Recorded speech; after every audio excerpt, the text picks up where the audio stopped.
so. We're live. No.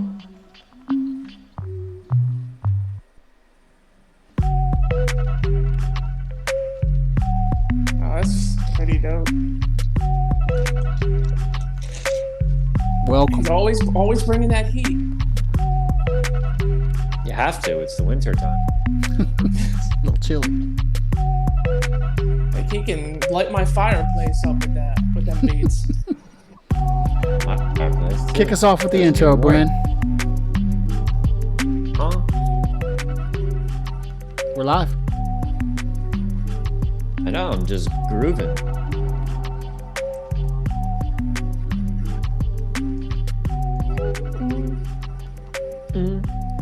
QBFS skate video coming soon. That's all I think of, man. I think this is a great skate song. All these songs, I'm just like, ooh. Damn, this has like a very Alien Workshop habitat feel to it. Great. Oh no, everyone's frozen. Just you are. We're all good. Oh no. If you can only Yeah, see you're your back. face. You're back. All right, tell the people who we are, Bren. Except for me, I'm moving. Where are you? I'm right here. All right. So, watching the Mortal Kombat trailer. Did you watch it? Watching it right now. Mute yourself if you're gonna watch it right now, Biggie, because we're live. Yeah. No, we're If live. you can only Yeah, see you're your back. face. Don't spoil You're back. anything on the trailer. How you spoil on the trailer?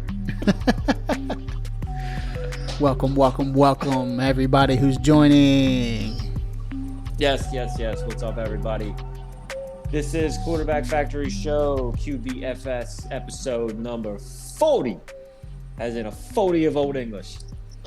As in In a brown paper bag. Yeah, as in brown paper bag. As in something that we've definitely all partaken at least 1 to 83 times in our youth. But I know usually I would start the show off with referring to the episode as a number of a Philadelphia athlete, past or present. But I'm going to go with the 40, as in the 40 points that Joel MVP dropped last night against Donovan Mitchell and the Utah Jazz. Shots fired. Rudy Finally. Fire. Gay Like, Bear. Yeah, I don't know Embiid was what our that starting Gatorade- graphic, by the way, Yeah, too. I don't know what that Gatorade cooler did there to him, but it didn't deserve to be treated like that. So Was he We're mad gonna- that he got that he couldn't dunk on Embiid or some shit? What happened? he was What mad. happened? I don't know. I guess maybe Gatorade didn't, turn him down as a sponsor. Another So, one. yeah, another one. I never saw anybody celebrate a missed dunk on Oh somebody. yeah, that's what I seen. I Dude, seen he that was on hyped. the He was news. hyped, dude. All I saw was Embiid laughing. laughed at him. I saw Embiid laughing like. Yeah, he laughed at him. He's like, "Do you really just try to dunk on me?" And I blocked it, and you grabbed the Bruh. rim. MVP, So, bro. MVP. Yeah, he's absolutely MVP. Yes. Before Did you see the graphic, the starting graphic today, Bren? I didn't see it. I'll no. send it to you. Our starting graphic is Embiid like this, with MVP behind him. Absolutely, I love it. Loving it. Did you get a timeout? What's up, Dan? Timeout? No, that was Embiid last night. Oh, I thought you were like timeout. Timeout. Timeout. Stop. Yeah. Wait, Timeout. are you Blanco? Are you recording? Yes. Thank you for asking. Always got to look. I got to look and make sure it's saying we're recording. You We are. must be the Monopoly man. Do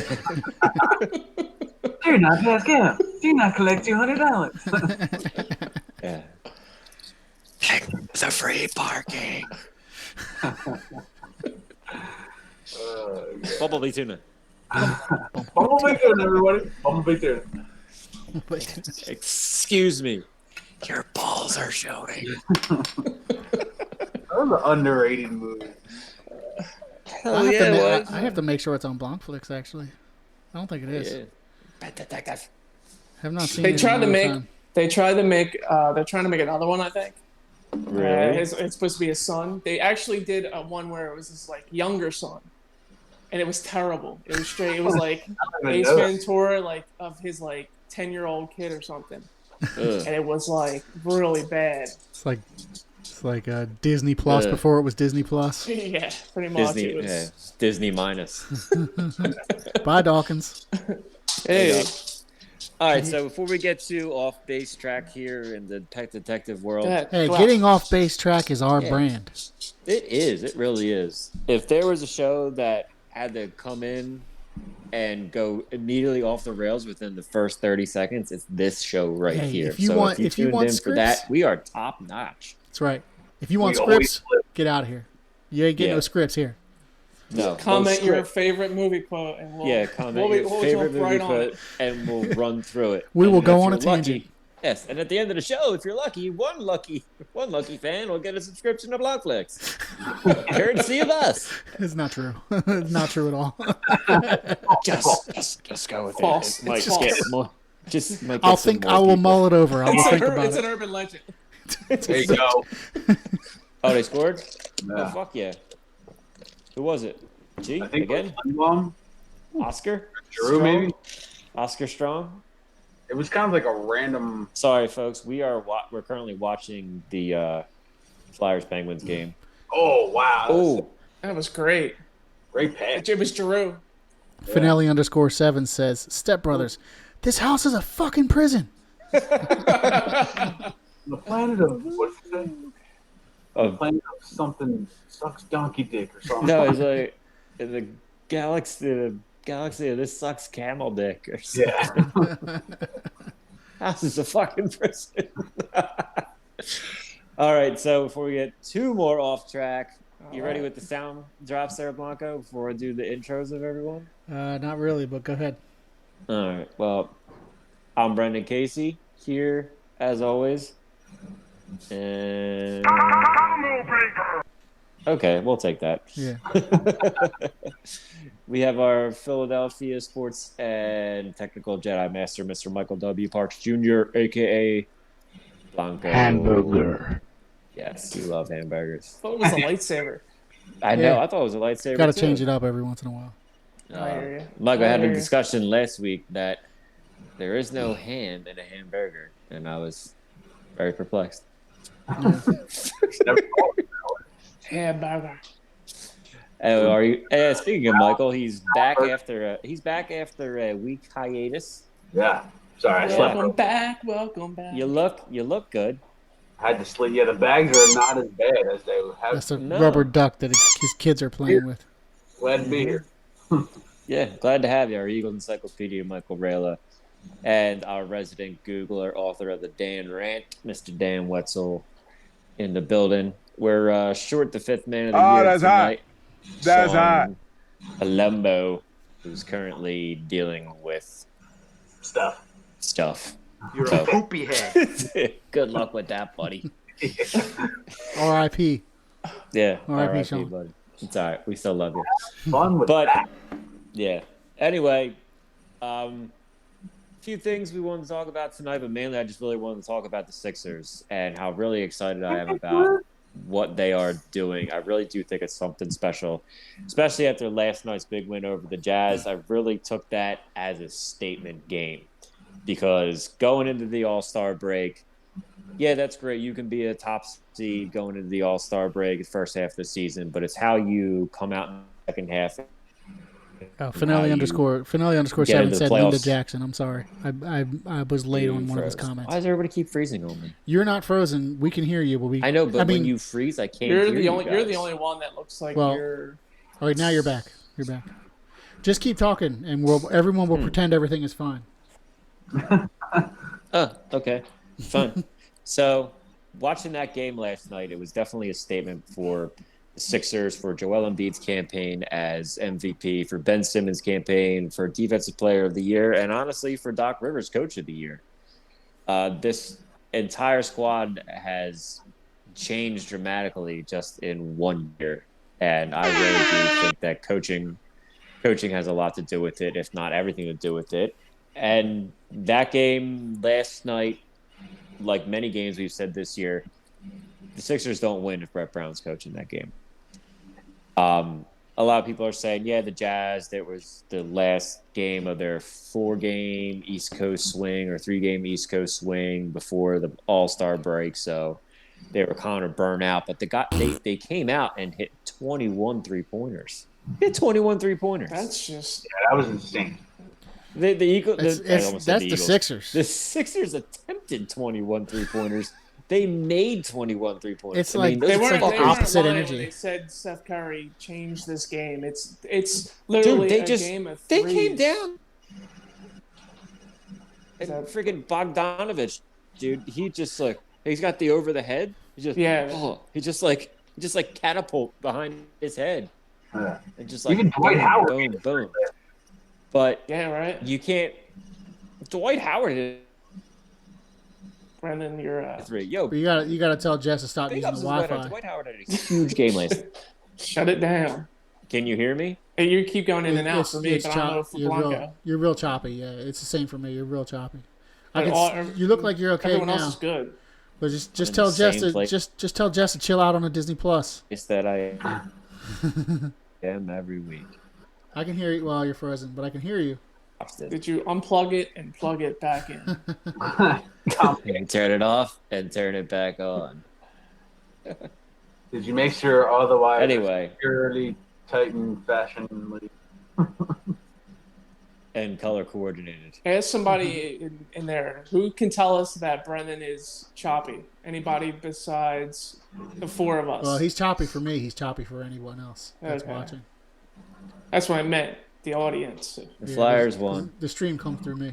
No, they didn't. Did they really? Yep. Sweet. Were they down 3-0? Yes, they were down 3-0. 3-0. Wow. And they scored. Pittsburgh scored 3 goals in 1 minute and 11 seconds. All boom, 3. Boom, boom, boom. What? In the beginning? Yes. Wow. In the beginning of the game. Yeah, so it was some fucking weird fluke, and then they just started playing hockey finally. To start the game. Oh, Brendan, you're maybe I should. A very, very small number. The lowest number ever. We lost. Actually, the number is getting up. The biggest number ever. That's how the Flyers won. They had a very, very small number, and then actually the number was getting up. Hello, Brendan. We need to build a wall. Can you see and hear me? You are perfectly clear now. Like even your picture quality is better now. So whatever you did, it worked. I cleared the app and opened it back up. I can see each hair on your chin, all of them. That's a lot. I can count them. A couple grays in there now. I can count them. Oh, shut up! All right, you can hear me now, so I can keep going. Go. So. The Sixers last night had a huge win over the Utah Jazz. Utah Jazz had the best record in the NBA, not just the Western Conference. So it was 2 teams, the top seeds of each conference, the Sixers and the Jazz going at it. And you can't... First of all... Come on, brother. You can't get you keep going and then... 3-pointers in. You can't. I have full bars. The bars don't matter, you know, if your Wi-Fi is getting close. I know it's having full Wi-Fi bars. If what I'm saying is, you know, your Wi-Fi could be used up. They won't change the amount of bars you have. But you're okay right now. You seem like you're fine right now. So right, cool. You don't have to start over. Just continue where you left off. Well, shit. Donovan Mitchell. That's that we can start from there. Yeah. Brett Brown would have lost that game. What else are we talking? Well, we were talking about. I'd say that Brett Brown would have lost that game because the Sixers won last night playing their style. They played their type of basketball. I feel if Brett Brown was coaching and he saw 21 3-pointers coming down from an opposing team, then he would have just damn. As soon as Bren starts getting on a roll, it just freezes every time. Every fucking time. Are you in the bar room?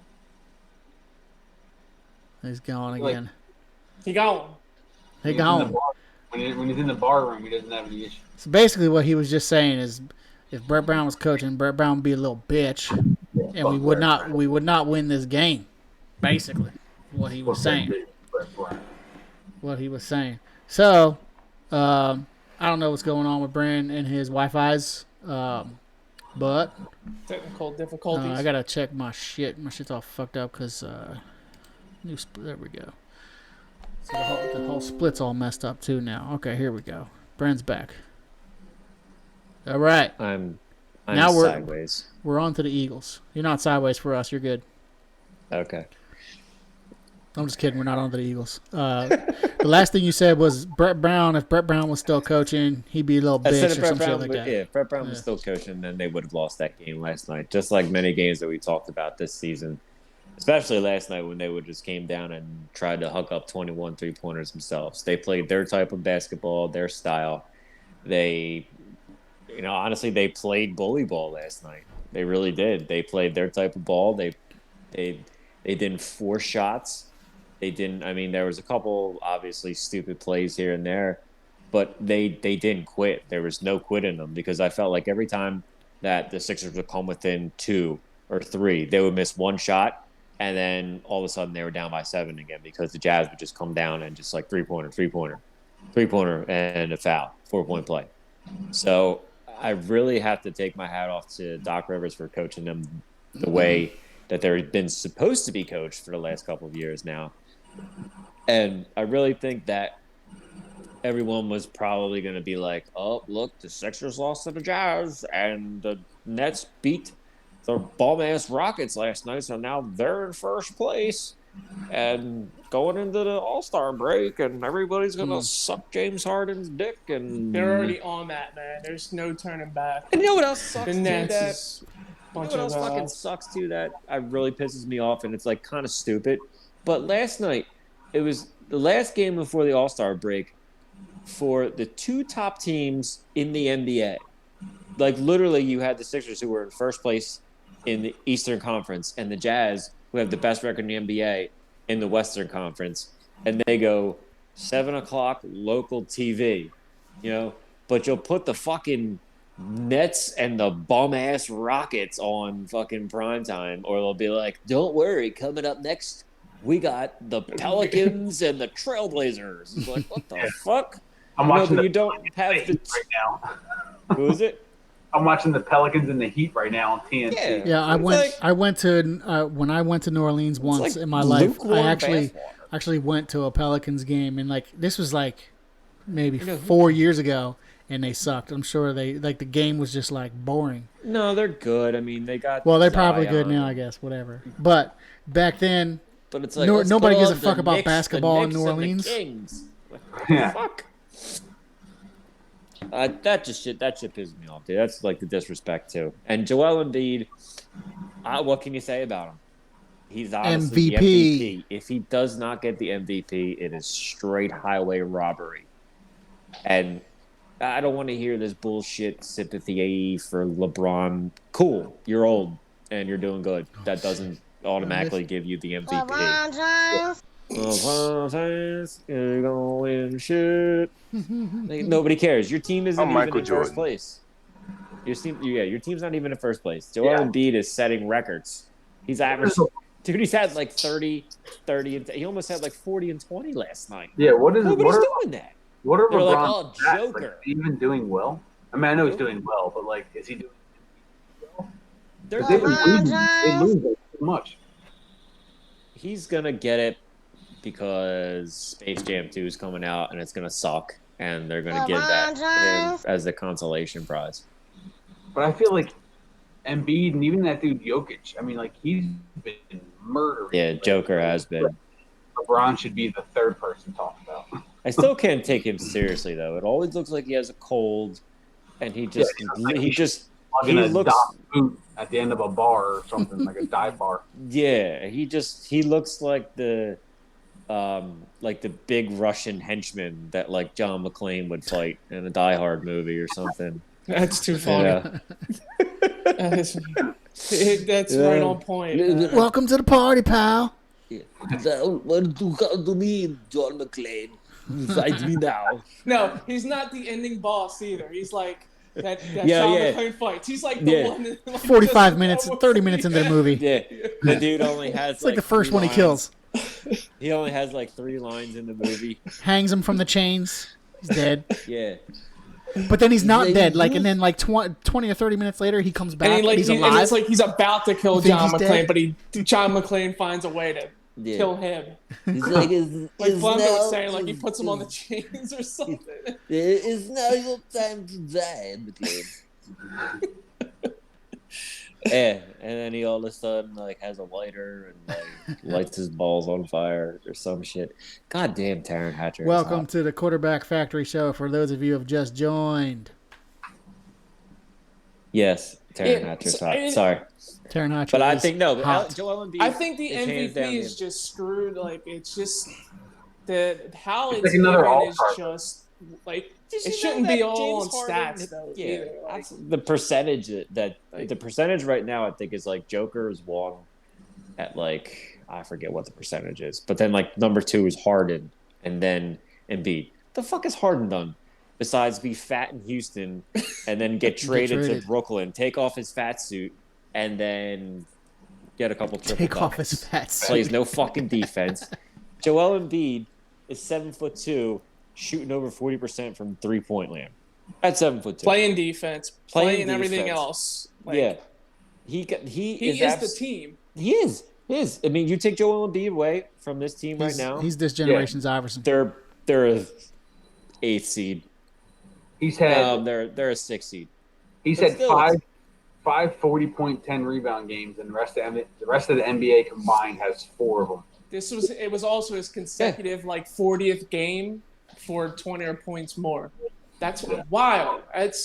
Embiid is this generation's Iverson, and Ben Simmons is this generation's Eric Snow with a worse free throw percentage. Yo, he's come a long way. No, man. I know. I'm just kidding. We're always gonna give Ben shit though. He's at least up 50. He's at least up 10% with his free throw percentage than he was last year. And he's being aggressive. Still not as good as Eric Snow's free throw percentage. Yeah, he's going what he's supposed to do. It was literally like somebody hit a switch, and like one game he just started doing it, and he's like, I can do this all the time. Who hit that switch? It must have been Doc, because it was a switch with Toby too. Sam. It was a switch with Toby too. I was going to say Sam Cassell. Sam Cassell.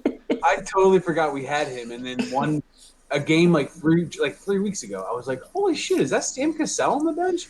He's got an unmistakable face. He has absolutely got an unmistakable face. Yeah, well, it was behind the mask, so it helped him a little bit. Yeah, poor Sam Cassell. But you still recognize Tyrone Hill. Tyrone Hill. Tyrone. Tell him he ugly as a fuck. Like Skeletor looking at it. But in all seriousness, I got a homebrew for y'all. Oh, nice. It's a little extra hoppy. You might not like it.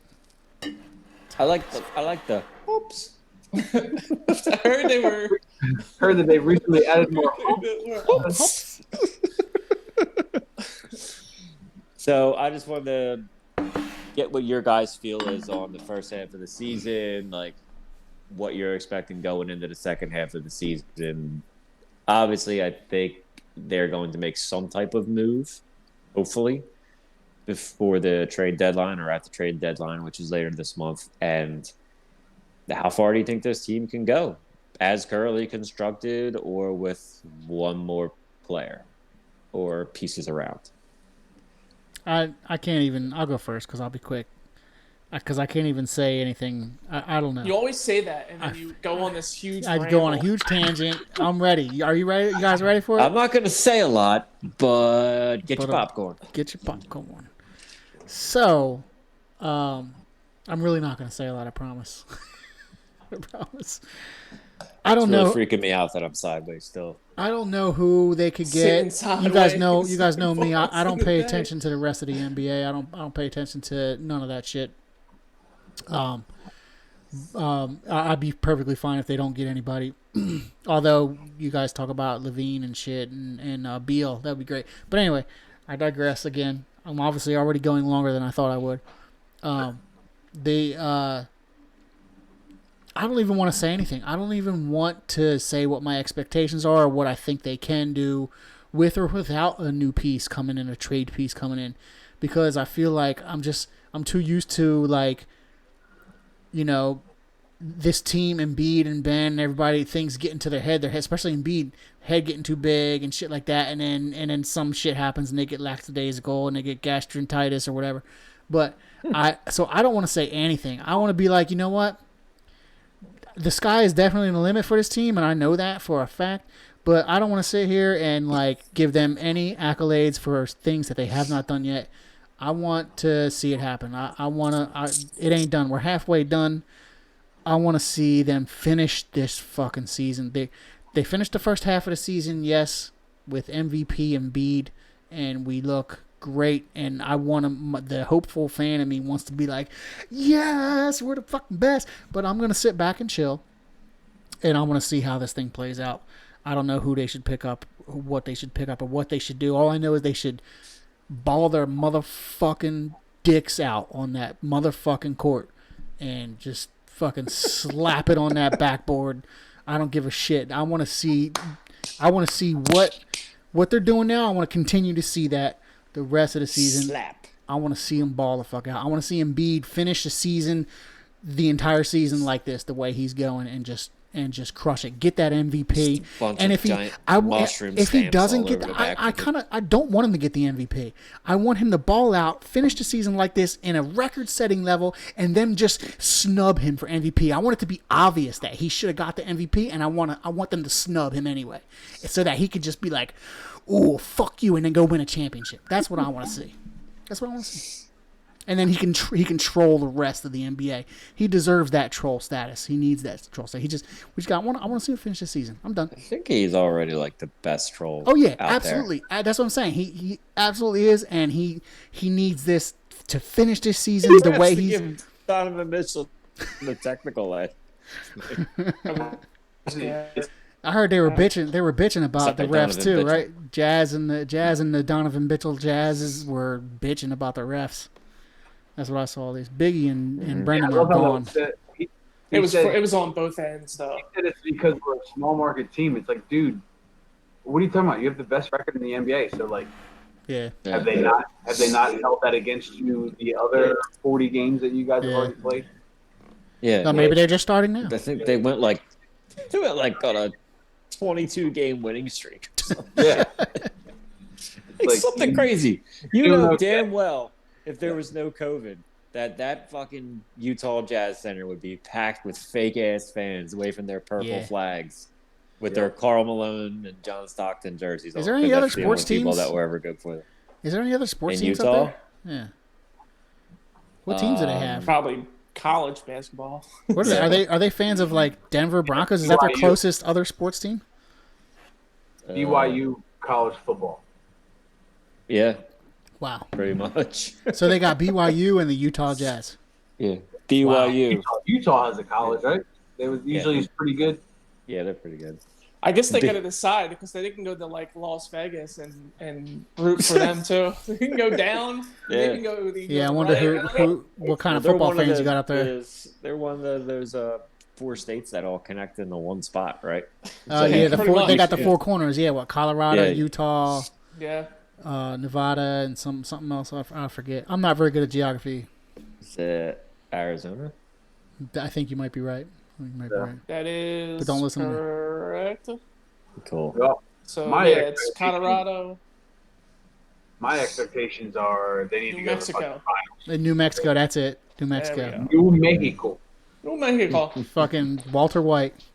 Yes. Right. The pizza's probably still on the roof. Still on the roof. It's about time I rewatch that again. Just kidding. I don't have time to do. I would love to rewatch that, but there's no time to rewatch shit, Biggie. You know that. I know.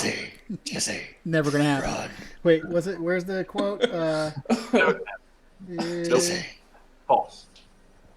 Run. No way.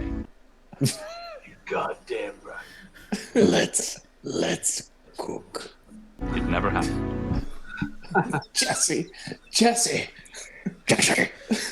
All right, anyway. I'm gonna rewatch Breaking Bad one day. It never happened. Go ahead, Mike. Say my name. You're Michael. Expectations. Right. Yeah. Expectations for me are they need to make it to the finals. Embiid and Simmons have both stepped up, and they have both upped their game. I don't know if it's to the next level, but they've definitely upped it, a little bit, and it's showing. And they're very competitive. And I think, the only thing we can ask for is for them to keep doing this and keep competing. And to me, it's between them and the Nets for the Eastern Conference. So to me, there's no way that they should not at least the Eastern Conference Finals. And if they get there against the Nets, then we'll see what happens. Because, I don't think they haven't played the Nets with those. I mean, the Nets haven't even played with Durant yet, right? With all three of those guys? They haven't all three of them haven't played because when Durant was there, then Kyrie was off. I did think they did get a couple games. Nah, they did play at least one. If I can recall, they were a couple, but not. So it'll definitely be interesting to see because the Sixers, they can be pretty good defensively, so you're going to have to be when you face them. But I don't know enough about basketball like strategies in general to say who they should try to target. I'd like Lowry, I guess, but I also don't know if that, does he help you against the Nets defensively? Like I don't know enough. I'll leave that for Brent. Yes. Beal would be awesome. Obviously, I don't know who else is actually available, but I do think they have to do something because we see what that bench is, and that it's just not very good. They'll have their moments where they're putting up points like they did. I feel like last night first 3 quarters it was like they were brutal. Or maybe the first 2.5 quarters. And then they had like a little they started doing well. But man, for the most part, when I watch these games, it's like as soon as Embiid and Simmons go off the court and Harris, it's like you just hope that they stay close in the game and not fall too far behind. I'm sorry to cut you off, but did you see in overtime with Shake Milton? He fell when he came across half court with the ball. I'm like, what the fuck are you doing? Oh man. Yeah, he got sniped. Yeah, he's like, no, and he just like fell. I was like, all right, cool, we got the game in hand. We're up by like 5. Here comes Shake. Like I get across half court, and he just fell. I'm like, what are you doing? Oh man. Yeah, that was wild. Yeah, he definitely got predator snipers. Or like part of the Flyers ice melted through or something. Oh. Just rotted through the hardwood. Yeah. Oh my God. But no, that's my take. Well, I feel like we have to expect that they at least get to the Eastern Conference Finals. They've set the bar, higher than the past couple of years themselves, just by the way they've been playing this first half. So. Absolutely. How about you, Dan O'Mite? Yeah, Dan O'Mite. I'm with the Eastern Conference Finals. They need to make it there. I mean, that's. I think this is the year that they could finally. They need to work on getting this number 1 seed. I think we're getting some fans back. I don't know how many and if that will be effective at all, but that could, coming down the line, really benefit them having fans should be the in there hypest and having fans the number ever. 1 seed. So you got to think, they play what? So it's going to be 1 and 8. They play the 8th seed. They might get a good round of getting like either Boston or something like that, which I think we can handle now. So this is the year that's fucking Boston. I mean, but I can't really leave out Milwaukee yet. We'll see what they do down the stretch too. They didn't play well in the first half. They're another team to keep their eyes on, but I'm not too concerned about them. It seems like we had their number for the past couple of years, so that's a good thing. Is it 867-309? Janet. It's just we're the games that they do lose, like that when like you pointed out, where they go down. Well, they get back up to a couple points, 2 points, maybe 3, 4 points, but then all of a sudden they just something snaps where the other team goes on a like 8-0 run, and like the leads just vanished that instant. That's their problem, and then you got your shooters coming off the bench, and it's like, okay, then if they're not having, I guess it's for any team that it's not their game. They're going to miss some threes, but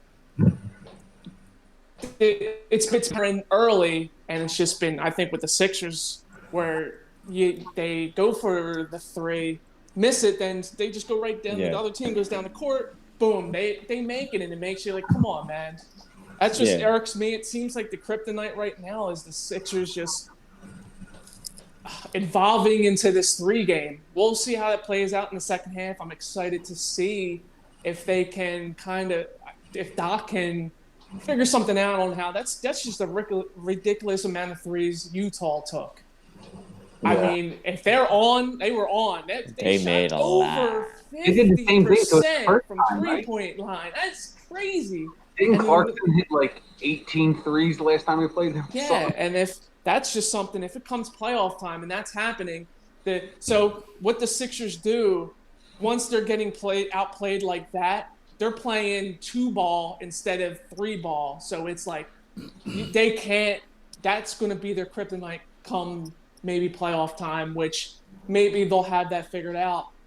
They can handle their teams that they should be handling, as we've seen with Dallas, Charlotte. So with teams like that, I don't really have an issue with them, So that's why the main thing is getting this number 1 seed this year too. That's really going to help come playoff time, and just with bringing them to the Eastern Conference Finals will definitely, that home field will be needed. So we'll see how it goes.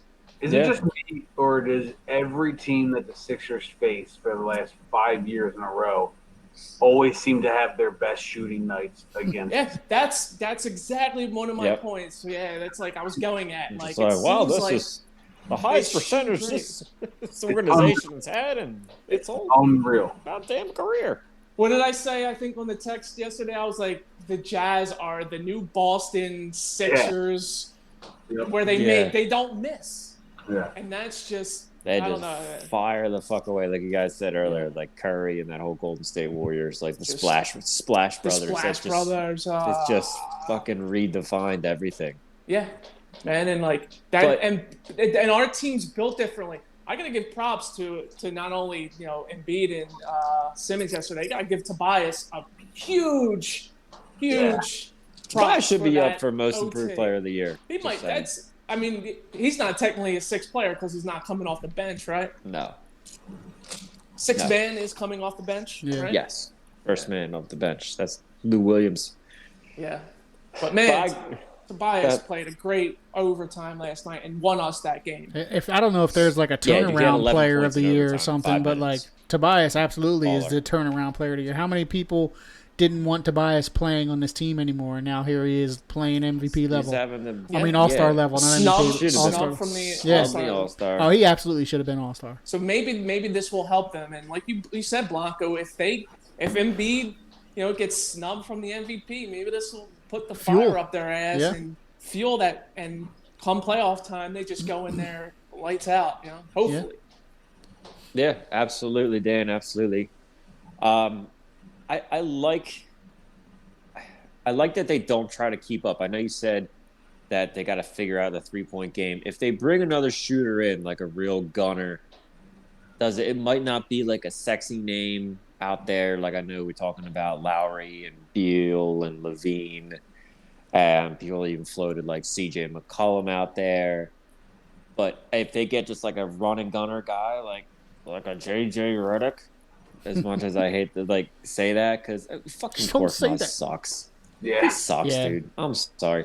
They didn't play defense on that one game. He came out and played 16, and somebody came up and just went, and put a hand in his face. I don't care if you have one game and you make 6 to 7 threes. I don't care. He's so and inconsistent. Danny Green is on the down. Dude can't play any defense. Curry's a really good 3-point shooter, but they just can't like run the plays and get them open for it sometimes, I think. So, but I like that the Sixers are now they're playing their game. They're playing the game that they're like you said, like they're not trying to come down and be somebody who they're not. And I know we talked about it earlier, but that's what Brett Brown's biggest mistake was. He tried to make them somebody that they weren't. He tried to make the team be a run and gun 3-point team. They like I said many times, they're not that they weren't the Spurs. They don't know Ginobili and Parker and all that. Brett Brown's favorite team was when we had who was it?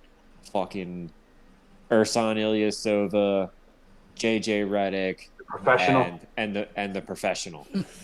Fucking what was his name? Marco Bellinelli. Yeah, Bellinelli. That was his favorite team because it was all Euro dudes that just came down and bombed threes the whole time. So when they got rid of them, he never changed anything up. So when it came to playing Boston or somebody like that just came down and kept raining threes, he's like, well, that's what I got to do to keep up. So everybody come down and just rain threes, and you didn't have 3-point shooters, and that wasn't your team's strength. And that was their ultimate demise, to where last night and a lot of the games this year, Doc is like, all right, they're coming down and raining down threes. Well, we're just going to literally bully them, and we're going to play our ball. If we get an open three, it's going to be a legit three that's worked for an open, instead of just forcing one like Brentwood did. It's like, oh, they ran down to the three. That's what we got to do. All right, run down. First one that gets to the 3-point line, shoot, just shoot. And it was brick, and then come down, they'd make another three, then we'd be down by 9 in, 2 minutes. So I like the fact that they're playing to that strength. So I think that will be what pushes them over. Because think of it this way. You went against the quote-unquote best team in the NBA with the best record. They put 21 3-pointers up on you, and you beat them. So something's got to be working. And honestly, tell me how many more times you're going to play Utah Jazz or somebody else, and they're going to put up 21 3-pointers on you. It's probably pretty rare. And it's not going to happen come playoff time. And it's not going to happen come playoff time when you only got like 8 people in the rotation. So I'm really happy with that, and that's like the real difference maker, I believe. But as far as expectations go, I think that the direction they go at the trade deadline will really determine a lot, because everyone's been saying that if Daryl Morey thinks this is an actual legit championship team, then he will make a significant type of move to put them over the edge. If he doesn't think they're ready, then he's not going to.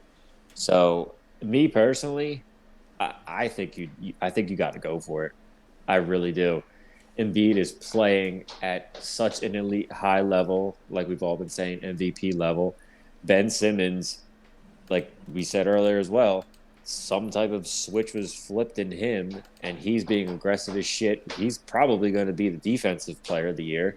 Tobias Harris is having the best year of possibly his career, or at least in a Sixers uniform right now. Dwight Howard has been amazing in his backup role, like not too much offensively, except for that 3-pointer he made last night, but offensive rebound-wise, shot blocking-wise, and giving Embiid the rest when he needs it. Like, this team is just very – it's like they're right fucking there. And like you said earlier in a text a while ago, Mike, you said about maybe we'll settle for the Eastern Conference Finals or just the Finals, but you said, like, how many more elite years does Embiid have left at his size? Yeah. And right now, the guy's on an MVP streak. And like I said, everyone else is just seeming to having a great year, and they're all clicking on all cylinders, and knock on wood, everyone's been healthy. Yeah. So why not? Yeah. So cash it in. I say make whatever moves you got to make at the trade deadline. And I'm saying they got to go to the finals, and who knows what will happen, honestly. So yeah. I'm all in for a finals appearance and a championship down Broad Street. That's just me, though. Yeah. So yeah, it's kind of championship or bust for me. Yeah. Championship or bust. Joel Embiid MVP, Defensive Player of the Year. Ben Simmons, Most Improved Player of the Year.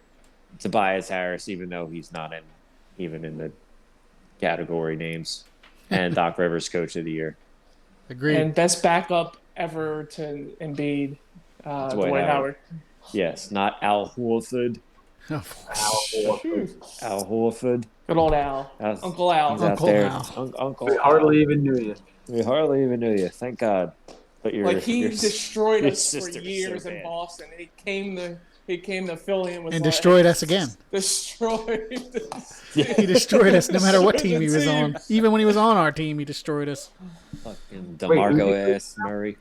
Yeah. OKC. DeMarco Murray. Yep. Yeah, dude. He was fucking DeMarco Murray. Yep. So we're all happy about the Sixers.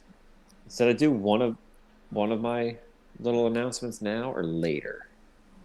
You could split them up because I've been waiting all day. Yeah, what's going on? Oh. What is it? So since we're talking about this, so here's my first announcement for tonight, and I'll give a little lead up to it. So if you guys figure out what it is, don't blurt it out because it'll totally kill my dramatic intro. So in 2001, It's the Sixers. I'm just kidding. While we are on the topic. So in 2001, the Sixers made it to the end. Allen Iverson, Hall of Famer, and the Philadelphia 76ers made it to the NBA Finals against Shaquille O'Neal and the late, great Kobe Bryant. Unfortunately, they lost in 5 games. That first game, though. Was one of the most exciting sports moments of Philadelphia. Watching that in my basement, going crazy, drinking highlights out of a pitcher. In 2004, the Philadelphia Eagles defeated the Atlanta Falcons in the NFC Championship game en route to the Super Bowl 39, which we all know what happened there. In 2008, the Philadelphia Phillies defeated the Tampa Bay Rays to become the World Series champions for the second time in their illustrious career of most losses ever. Breaking the spell. And in 2017, actually in the year of 2018, the Philadelphia Eagles defeated the Minnesota Vikings at Lincoln Financial Field NFC Championship game en route to their Super Bowl appearance and ultimate Super Bowl championship. Now, why did I say all these things? Because all of these things have one thing in common. Does anybody know what it is? No? It's not hockey. No, it's not hockey. That's one thing in common. I don't know. Yes. Well, in 1997, the Flyers did play. No, 2010, the Philadelphia Flyers made it to the finals against the Chicago Blackhawks and lost in a phantom goal. I'm sorry, I'd leave that out. Sorry, Flyers fans, don't kill me.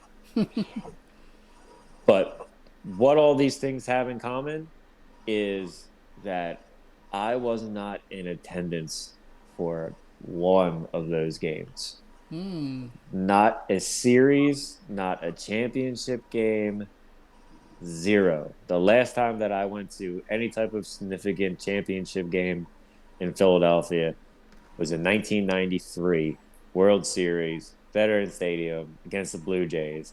Pouring rain with a black trash bag on me, and we fucking lost. It was 15-14. I was 11. That game? I was 11, and I remember that game because that's when I stopped watching baseball.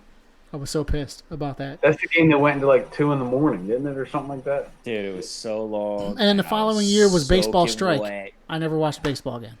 I was the Phillies wet. started off so hot, they were 32-8, and then the season just ended. It sucked. And then we sucked ever since until 2008. Yeah. Fucking hell, dude. Seriously, that's the year I stopped watching baseball. We lost the World Series. I was devastated. And then the next year was the strike, and baseball was pretty much gone for almost a year. And then I just, as a kid, I was 11, 12 at the time after the strike, and I was like, I'm on to basketball now. Basketball and football, I'm still watching them, but I'm not really watching baseball anymore. Nice. It's not that nice. So the announcement is that, and I already discussed this with my wife, is that if the Philadelphia 76ers make it to the NBA Finals this year, I vouch that I will be in attendance for at least one of those games of this series. I know you guys made your pact before about the Eagles, the NFC Championship game. I never made it to an NBA Finals game in 2001 when I still had season tickets with my dad because the tickets were astronomical and it was kind of like a pick 'em with that stuff. So I don't care how much the tickets are, where the fuck I sit, or what I have to do to get them. I'm going to be a father coming up this July. So I got these cheeseburgers, man. These cheeseburgers. I don't know if I'll go that far, Menace to Society type of deal, but drinking a juice wild. I am. No, that was originally they stole that from Menace to Society. Okay. Yeah, read up on your shit, man. They stole all their shit from everywhere. I don't know. I can't keep track. Yeah, they stole it from everyone. So that is the answer. I don't care what it is, where it is, how much, or anything. I'm going to be at one of those games. And you guys, like Jim Brewer and fucking Half Baked, like, who's coming with me, man? It's okay if you guys don't want to, because I will gladly Han Solo it right down to the I almost called it the FU Center. Wells Fargo Center. FU Center. With my fucking whole body. It's going to be the FU Center after you get raped for those tickets. I don't care. I don't care. When's the... what's the date? What's the date? There is no date. We don't know anything yet. No, I'm just saying if there is a date for the game, or at least not like a general idea of when it's going to happen. Like early summer. The championship game. I mean the finals, right? Yeah. You're talking about the finals. Should be June, right? Yeah. So, Mike, I know you've been at your fair share of Eagles championship games, and all you guys were in attendance for the Eagles game. Yeah.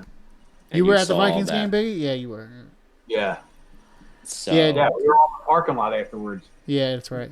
I don't really remember afterwards. Searching for my voice for the next 2 weeks. So that game I'm just telling you now that I'll be QBFS streaming myself from the stands. You can see Dan's towel. You see that little towel on Dan's wall? That's from the game right there, the Vikings game. That towel right there. That's from the Vikings game. I have that somewhere around here. So I'll be there representing the QBFS at a Sixers finals game if, God willing, they get there. The invite's there. I'll be able to do it with you, but the invite's there. I'm just saying the invite's there. If you make it, cool. If not, I'll walk there. I don't care. I'll walk there by myself. I absolutely want to. Definitely want to. We don't need any guarantees right now. We need crypto to skyrocket again.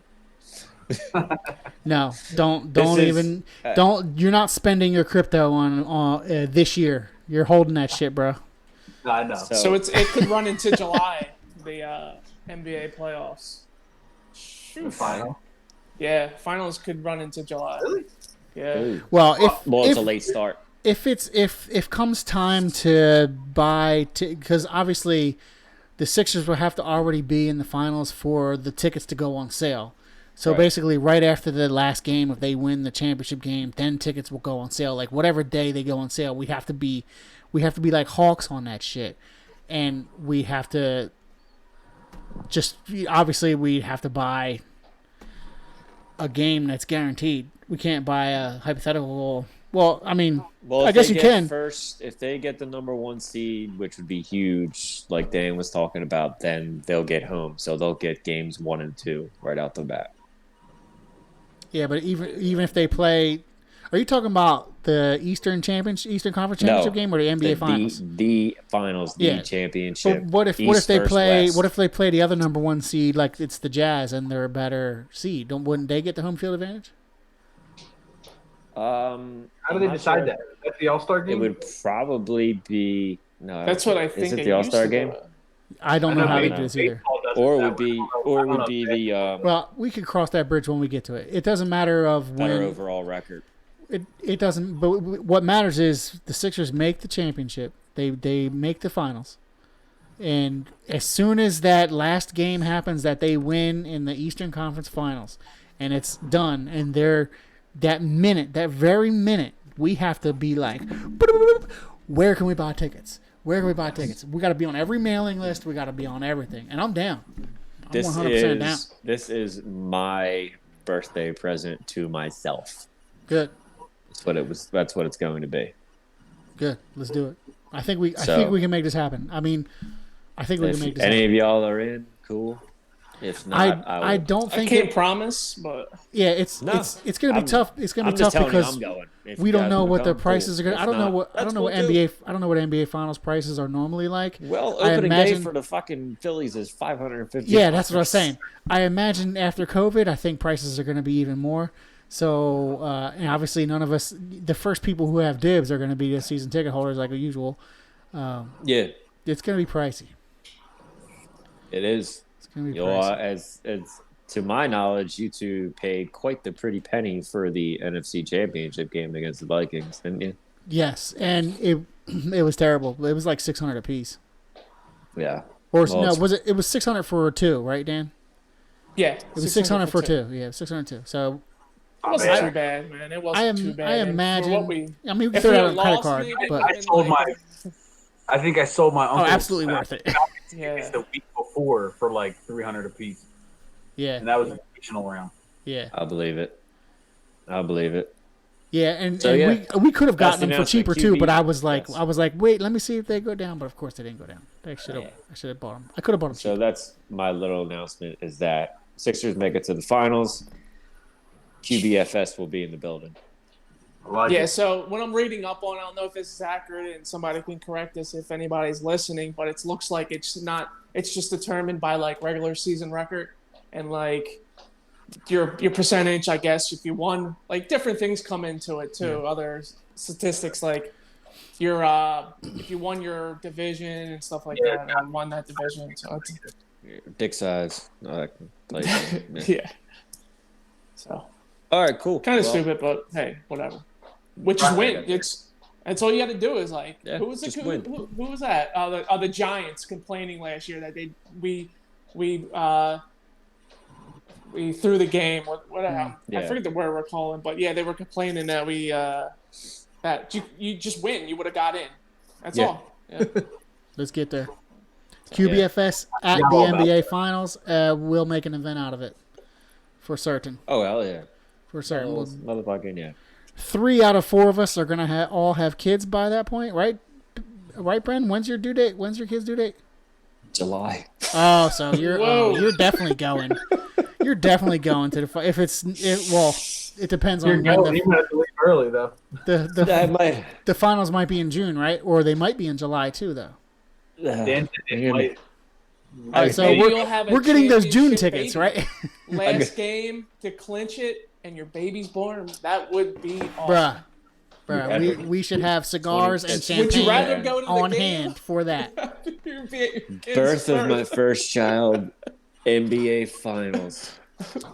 It's like, what is it in next Friday? The only way to be worth it is if we win. What's the quote? These or I forget what he says. The dude with the dog. Man, I gotta look it up now. It's in next Friday when he's like, is that the dude, Piggy? Yeah. Next Friday. Motherfucker. I definitely want to go to the NBA Finals. Pack full of money. You got me hyped, Bren. You got me hyped for it. Yeah. Tell me that wouldn't be awesome, though. That'd be fucking amazing. My God. So, yeah, July 25th is our due date. So, it might be cutting it close. Might need to FaceTime. Not you guys. Doctor. The baby, the actual baby. Yeah. Come out with FaceTime. Hey, Dad, I'm here. Be like, check it out. Look where I am. I'm halfway out. That's it. Whoa, we're halfway there. Oh, yeah. So, should be a good time. Fun and Hey, we should also times. make another pack. We should also make another pack right here, just like Dan and I did back in the day. The next home field hosted NFC Championship game in Philadelphia, we're going. Okay. That's an easy pack to make because it's likely not happening this year. But hey, it might happen this year, and we're going if it does happen this year. Okay. Yep.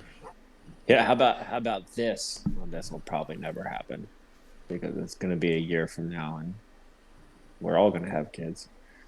But we're going to Indianapolis and taking that motherfucker over in 2022. And boom, the Eagles play the Colts. That sounds like fun. Just You know what? Sure I've does. never been to an Eagles road game. or we can just go to Vegas this year. Oh my god. Holy shit. Hey, I've never been to an Eagles road game. I remember, Bren, you went recently and you had a terrible experience, but it sounds like fun. No, I didn't. Yeah, we lost. Tennessee, right? No, this not this Oh year. yeah. No, I went to the Giants game when they clinched. Oh the yeah, I'm NFC talking East. about my bad. I'm talking about a Tennessee game. I forgot I've that I've you went kind to the of Giants blocked that all out. game. Yeah, I we saw hated them- Tennessee for so long for that reason. No, I saw them play the Dolphins in Miami, but they But you were had already fun like though. You had a lot of 7 fun. and 8, so it didn't matter. But they won. Tennessee sounds like a much better travel experience than New York City. Fuck New York. Dude, it was so much like We're the whole in the whole experience there was so cool. Just like Yeah, Music City. seeing man. the whole history of it. Yeah, and, it sounds Grand Ole awesome. Opry and like Music Hall of Fame with a Johnny Cash museum and just like the whole. Well, we went in like the all inclusive Yeah, tour with big game travel, so like did all kinds of crazy shit. Dude, and, like I love being a tourist, man. I don't Were give you a on fuck. it that was bus that dude, we- they have in Philly? yeah, That big tour bus. it was the topless. It was a topless bus, and it's the dude that hosted it. That this guy Brian Snyder, he's from Baltimore, the Ravens fan. It's really cool. So we came on the party bus. There was like 2 party buses, and they were topless. And he comes and he brings this big ass thing on. It looks like a real like you would catch like Jaws with, but it was giant and red. I'm like, what is that? And he starts cranking it as we're going down. Like whatever it's called, I forget what the fucking main street in Tennessee is, and it starts all of a sudden. It's a fucking like fire alarm, dude. It's like, That's so funny. I'm Honky like, Tonk oh Boulevard, my- it must be yeah. called. It was a Honky Tonk Express. Yeah, the Eagles. Tonk Express. That's what it was called, the Honky Tonk Express. And we had a bartender on there. His name was Bubba. He looked like he was from Sons of Anarchy. And it was a wild time. That sounds dude. like fun. Yeah, like I said, man, I've never been on a road experience to see the Eagles, and it definitely sounds like something I want to do. Yeah. you Let's have go to if- Indianapolis. Is Indianapolis a cool city though? What do they got? They got honky tonks. They got. They probably got wheat fields and shit. Final Four. Yeah. They got Got a lot of Amber- hunting. I'm sure they got some hunting out there for Carson. they got the Pacers. Was it the And, Mighty Ducks from there, or one of the Mighty Ducks? No. Yeah. Oh, What am okay. I thinking of? Oh, one of the players. You mean? One of the I thought you players. meant- Yeah. Didn't Trent Cole go to the Colts after the Eagles too? He's a big Yes. hunter.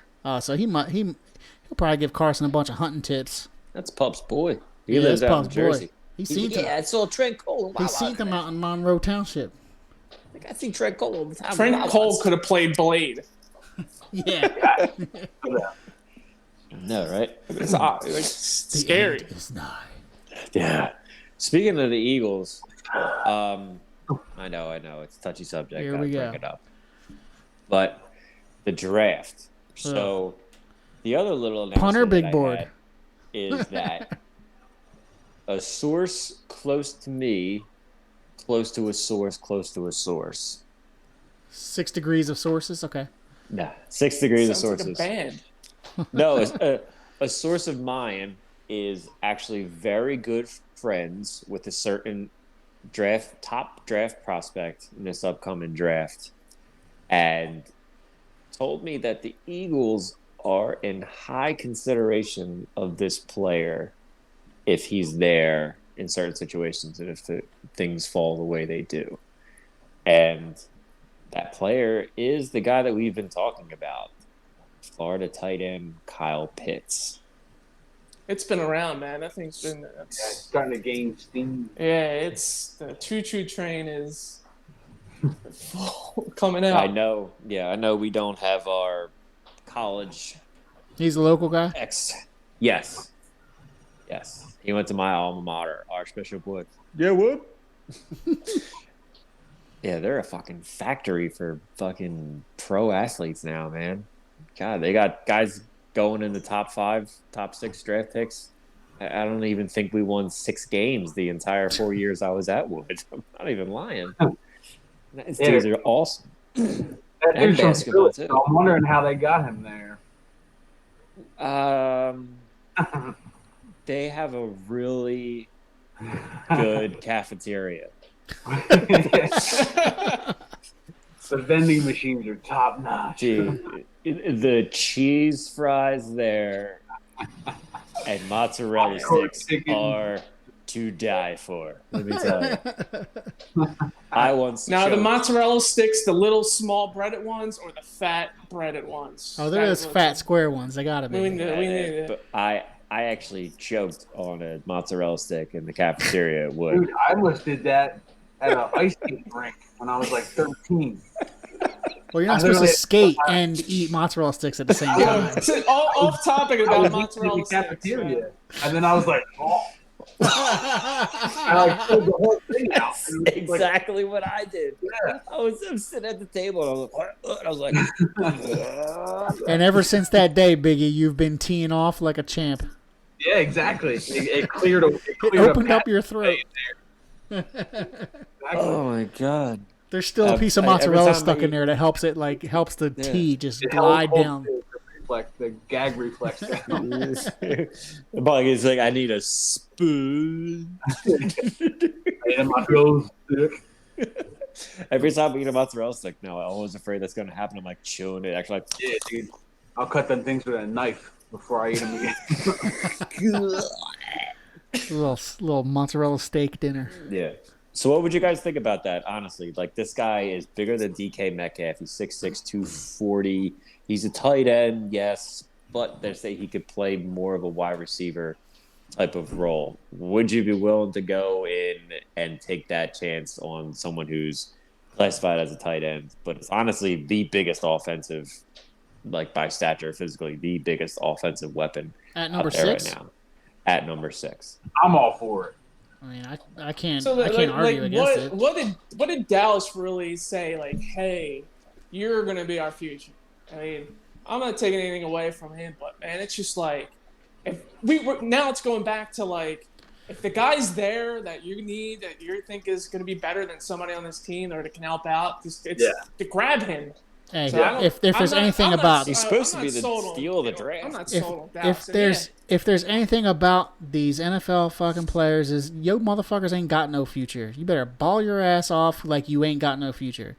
And if there's any if they could draft a quarterback in the second round last year and still say Carson is our guy, then they can fucking draft a tight end that looks like he might be better than Dallas Goedert to come in under Dallas Goedert. Because, like, I mean, come on. Goddard, yeah, he looks promising. He looks like a promising prospect to take over Ertz. But, you know, we're ready to move on from Ertz, one of the best tight ends we've ever had. We're ready to move on from him and, like, you know, one of the best hands of a tight ends we've had ever. And Goddard, you know, Goddard's got better yak than Zach, but yeah, but he can't take a punch though. That's it. You ain't see that coming, bitch. Oh, I'm all for it. I'm glad you said it. They need impactful players, man, and I'm fine with him. I'm fine with Chase. I'm fine with Micah Parsons. they need to start just like Dan said, screw what you already have. If you feel that player is the best player available, who cares if you already have somebody that plays that position? Like, you need to start getting people that make differences and can be impactful for a long period of time. And, like, to me, that guy is one of them. Chase is one of them. Yeah. Carson is one of them. You know, so I guess the problem is probably going to be if they are there. That's where the problem is. Like, if Chase is there and he doesn't chase, but that, you know, and takes Pitts over him, that's going to be either. I just think no. But you know what? Honestly, if that wouldn't be for me, because you're taking you got your. Why I would rather have a wide receiver at this moment than a tight end. To be honest. Yeah. Unless you're getting a Kelsey type of player. That's what he is. He's like a Kelsey. Waller, but they're saying he's going to probably just transition to wide receiver. Yeah. And dude, 6'6", 240 running down the field. Who the fuck's stopping him? And he's got some hands too. It looks like so. That is a red zone threat right there, my friends. That big motherfucker in there. Whew. Well, you know what that means though. If they do draft this guy, or a wide receiver, that means they're all in on Hurts, and that sounds to me like it makes too much sense. It makes too much sense. They better be all in on. It's an urban legend that never happened. They don't have a choice. They better be all in on Hurts because I agree, but I just think it makes too much sense. Call me scarred. Quarterback that you just paid all that money to, you drafted Hurts and fucked that whole situation up every which way you possibly could. And now, that's what I'm saying. If they draft the quarterback, I'm going to be so fucking furious. In the first round, if they draft one later round, I don't give a shit. What about second round? No, second round, no. You don't absolutely not. Fifth round, fourth round, maybe. But fifth no round. Yeah, agreed. No, they can't. They can't do it. What? Second round quarterback and Jalen Hurts becomes a bitch. Your face was hilarious. Explode. What are you doing if you do that? I want the drama. I want it. Wait till we live stream this. Oh my God. It explodes. I want the drama. Oh yeah, draft day is on a Thursday too. Round 1 is on a Thursday too. Yes. Oh I'll yeah. be out back in my yard again. What time does the draft usually start? We're usually not live. Yo, we're gonna have to go live early on draft day. Yeah, absolutely. I'll make sure I don't get my hair cut off. I was sitting outside. Wait, where's the hair clippers at? I don't know. Where does his head explode, Brennan? Chappelle show? Yeah. One of the episodes. Yeah. Clayton Bigsby. Yeah, that is it. When Clayton Bigsby There's takes your off shaver. Yeah. Takes off the mask. Get Mariota, go get whoever you want to be the backup, whatever. I'm fine with that. Hurts needs a year. Yeah, you just invested a lot in Hurts, and you got rid of a lot to let Hurts play. You need to just suck it up and be like, listen, this is what we wanted. And they also have to save money. Yeah, and money too. So that's what I'm saying. This all makes sense. What we're talking about, it makes a lot of sense. But I'm prepared for what does not make sense in one way or another. I should be too. I do it every year. Yeah. I look aside from Carson Wentz being drafted, the last probably as many years as I can count back that I can remember, aside from Carson Wentz, there's never been a draft where they've drafted a player and I haven't gone, who? Huh? Yeah. Who? Yeah. Yeah. For real? That makes sense. Yeah. The only one probably is Lane Johnson. I feel like that was. Oh yeah, Lane. We knew it was going to be that. Yeah. Speaking of Lane, we know what that has in common with the Lane Johnson and the Carson Wentz pick. The Lane Johnson was the first year of a new head coach. Carson Wentz was the first year of a new head coach. Mm-hmm. So maybe, this is our first year of a new head coach. Maybe we get a pick that makes sense. I don't know. I'm making too much sense. I don't know. Well, speaking of Lane Johnson, just hypothetically speaking, if that guy Sewell from Oregon The offensive line. If he falls, you got to take that guy. Yeah. I kind of agree with that. Lineman, also. I am definitely in on lineman. If he just happens to fall, you have to take him. Yes. Because you like we always say, the game's won in the trenches, and if Hurts is your guy, you got to protect him. I agree, except for it's Pure fiction. Because it makes too much sense. Yeah. But no, yeah, I'm same way. I'm all in on the lineman if he's there. Absolutely. I mean, the top lineman prospect, I want it. There is some all of these things could, will help our quarterback. Exactly. It's I don't want to say it, but I feel like it's like an unfuckable up pick at 6 with all this talent. Yes. Yeah, they'll draft Jalen Waddle. I was gonna fucking say that. Quarterback swear factor. to God, I was gonna fucking say that earlier. It's gonna be like Chase Smith and Pitts sitting there. You guys keep talking. Take Waddle. I got to make an exit. I'll be right back. Okay. Well, good show. See you, Blanco. No, I'll be right back. Stop it. But I think that they can't fucking think that. It's almost idiot-proof, even though they're run by idiots. I know. It's just like there's how? going to be 5. You have to really try to fuck this up. You can't, because 5 is going to be gone. 5 of the players that we know are going to be off your board, and it's there. It's there. You take him. You take him. Best player available. But like it's going to be interesting when there is a Pitts there, and then you have, I doubt if it can be him and Chase, but then you have the might be a quarterback. I mean, if it's Pitts and Chase, you got to go Chase. I agree. That's just I'll honestly be like, I'd probably go Chase, but I wouldn't. We all. Yeah. You wouldn't hate going Pitts at the same time. No, I wouldn't. But what about, say, now if I feel like they still really believe in Rager. Like, I feel like they still really believe in Rager, and that's why they'll be like, Chase Pitts. We'll probably go Pitts. Yeah, true. They're like, we don't want to offend him. Rager. No, you might have, what about they trade back too? It's like I think I would be furious. I would be really mad if there's somebody there that they can use right now. If they can get and trade back and then get like another early second round pick or something, or even somehow hop back up in the first round, like I wouldn't hate that. But no, not at all. If they hop, like I said, that if they drop back to 9 with Denver, let Denver jump up there and grab the quarterback they want, and then you grab a corner at 9, like Patrick Surtain. Like, that's a big piece. You, like, defensively, you want to start building those cornerbacks suck. You got Slay. It's almost like might not even be here. You might as well trade him because he's just wasted talent here. Yeah. Like, and is it something, if you're in a rebuild mode, it's like, do you think Slay is like something that you? I don't. What's his contract? Want him to be there, just to be you guys are the veteran presence and to, help out these younger guys. But I mean, honestly, what do you got back there?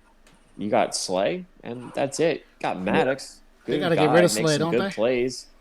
You got a good. I mean, Maddox, good guy, makes good plays and stuff, but he's more of a slot guy. I mean, and Cravion LeBlanc maybe. And, I mean, other than that, whoever's cheap, that he didn't really line up on the outside there. Yeah, whoever's cheap. Yeah. So I don't know. It's going to be interesting. I think that within the next 2 weeks, we're going to find out a lot more of where this team's headed direction-wise, at least with the draft, because the new year is going to start and free agency is going to start. And from what I hear, they're saying it's going to be literally like a bloodbath around the league of teams cutting players and trading players and signings, and it's just going to be a bloodbath. It's coming. And it's definitely going to be a bloodbath down at the NovaCare complex. Which it's got to be. So Brandon Graham's getting rumored that he's going to get restructured, so he might stay. Is that what that sounds like? He's talking about like it looks like he wants to be here friendly. forever. Yeah, I mean it makes sense. You could tell that's the way he is. I mean, he doesn't want to leave. But the way he played last year, I don't want him to leave either. Nope, me neither. Not at all. Keep that intensity up for the next couple of years. Here's a random question I thought about earlier today. So you know how I have like the walk with jerseys because all the people that I get are usually like get cut or get traded or they suck or something like that. Can you get a Howie Roseman jersey? Yeah, you guys can make that for me. That'd be great. Get a polo shirt. Yeah. if quarterback factor. Would it be like we're always talking about other teams, like we're down like tailgate and we see other people wearing jerseys and we're like, oh my god, you're wearing that jersey, or oh my god, that's a bust out, or you can't wear that jersey. Like Whitesnake jersey? Yeah, like you can't wear that. So from the Super Bowl team, is there any players jersey that you cannot wear, or is like that whole squad immortalized and you can wear anybody from that year at any time because that's the squad that won the Super Bowl? I think that's a fair assessment.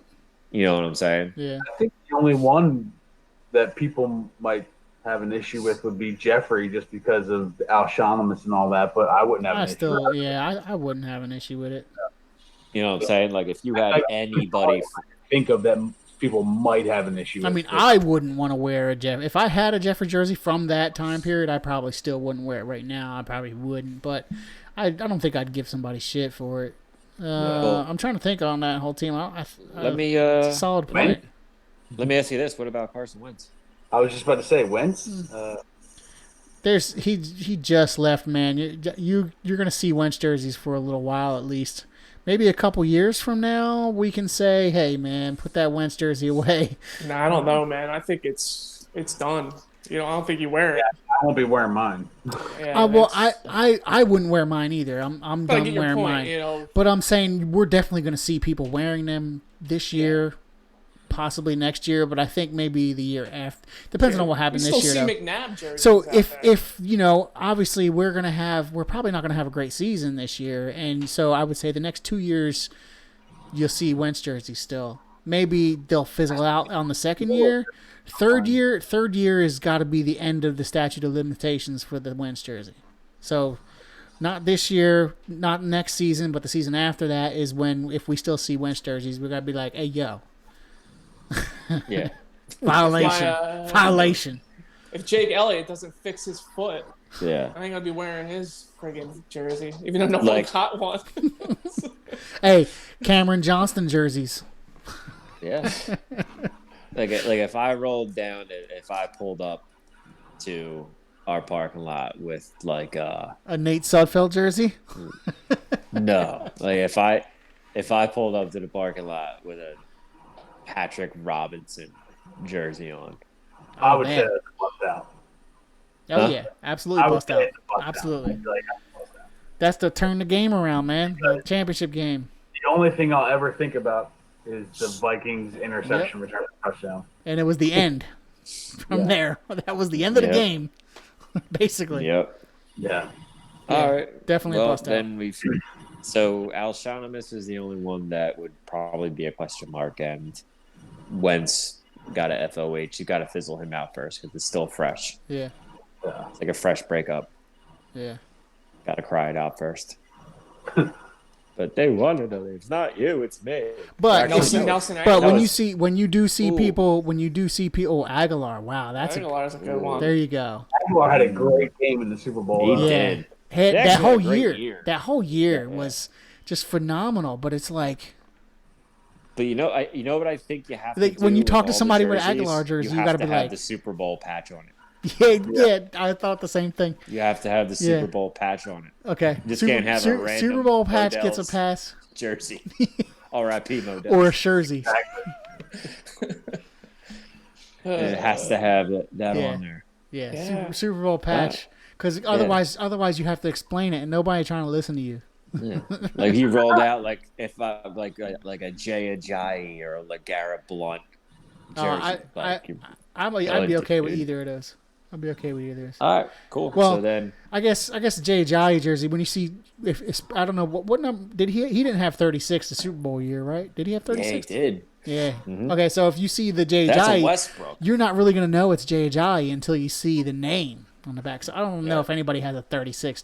A 36 Jay Ajayi jersey's got to be a violation. Or a bust out. Was pissed. Or a bust out. I don't know.